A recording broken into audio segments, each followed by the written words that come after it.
My Hero Academia Season 6 Episode 15 is here, and we're going to talk all about everything that happened in this episode. The episode is going to start off at Tartarus Prison, the home of many dangerous villains in the world of My Hero, and we're actually going to see Trunks pulling up to Tartarus Prison as we get a little detail about the inner workings of this facility. We're going to see a few of the villains that are in the facility on the screen as several guards start discussing various things, and then eventually we're going to cut over to All For One sitting in a cell as he prepares himself, knowing exactly what's about to happen. From there, we cut over to Shigaraki's area, where Shigaraki's body is healing from the events of My Hero Academia's war arc, but as he lays on top of various high-end Nomu, we get the scene that we got at the end of last episode, where he says all you tireless Nomu in this body are heading to Tartarus, as the opening begins playing, an opening that we did recently break down on the channel, and a lot of you guys seem to enjoy it and really supported it, so thank you for that. After the opening, starting at 8 p.m, we see various events going on at Tartarus as Shigaraki makes his way to the facility to try to break out All For One. We see a pair of guards who are brothers pretty much doing a regular patrol of the area as we get a rundown of Tartarus's defenses as well as all their up-to-date recent security bots. Now, one of these brothers ends up seeing something in the darkness and he's taken out rather quickly in a scene with some pretty impressive animation, but that's when we see the near high-ends and they start having a battle with the other brother who is there with various mechs. Now, as the bullets begin to fly between these mechs and the dangerous high-end Nomu, we see the remaining guard firing a red alert off to the rest of the prison, and that's actually where we cut back to 3 minutes prior. And that's when we see a conversation happening between two of the guards as we look at what's happening in All For One's cell. And eventually, as the red alert hits, they start to panic and wonder what's going on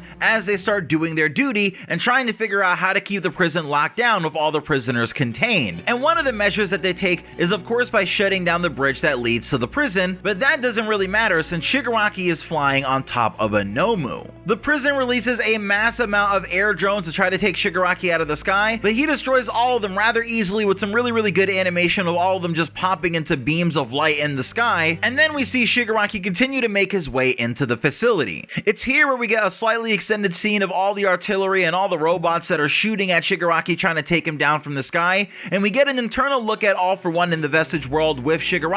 controlling him as he uses his body to do everything he needs here in this situation. In the command center of the prison, we see various guards trying to control these artillery units to shoot Shigaraki down once and for all, but Shigaraki uses his quirk to locate the prison cell that All For One is in, and then as he wipes away all the guards and everything that's shooting at him using the K to take down the prison tower, we see the guards in the deepest level of Tartarus starting to get warning symbols on their screens because something is wrong in All For One's cell. A giant burst of electricity comes from the door of All For One's cell and everything goes pitch black as we see all the lights turn off and All For One begins to walk out of his cell as he starts to think of the flashback of him and All Might's meeting between the glass the last time the two of them spoke. And as All For One begins to walk out of his cell, we see several guards saying, alright, well clearly we have to arm ourselves in this situation. It's just kind of a full-blown panic right now in this prison. And as they start arming themselves, Muscular of course breaks through the wall and we start seeing a lot of pandemonium happening in this prison break. Moonfish breaks out of his cell and starts slicing up all sorts of prisoners, and in the crowd we see a new character, Kaina Susumi, otherwise known as Lady Nagat, who we've already done a video covering on the channel this week. She lets Overhaul out of his cell, and then we eventually move on to a shot of Shigaraki standing on top of the destroyed robots that try taking him down and keeping him from getting everyone out of the prison. Eventually, Shigaraki stands on top of some of the railings, and we see All For One climb the stairs to walk up towards him as we see both of their faces on the screen as they reunite with the two halves of All For One now working together. And as helicopters make their way to Tartarus Prison, we see All For One smiling and talking to his gas mask as we continue to learn that there are even more prison breaks occurring throughout the night thanks to All For One and the Tartarus escapees. At 5:04 a.m. when Shigaraki's body is resting, we see a scene between Spinner, Skeptic, and various League members as Spinner thinks back to everything that's happened so far and his argument with Shigaraki that we recently got a flashback to, and he questions Shigaraki saying, "Who are you? You're not the person that I was following." And elsewhere, we get an anime original scene where we cut to a beach as the waves are crashing onto the sand, and in the air, floating free as a bird, we see All For One as the sun begins to shine over the ocean with a beautiful background as he smiles on what's about to be a brand new day in the Hero Society. Now, this episode isn't all about the Tartarus prison break because we actually start to pick up on the events of the aftermath of the war arc,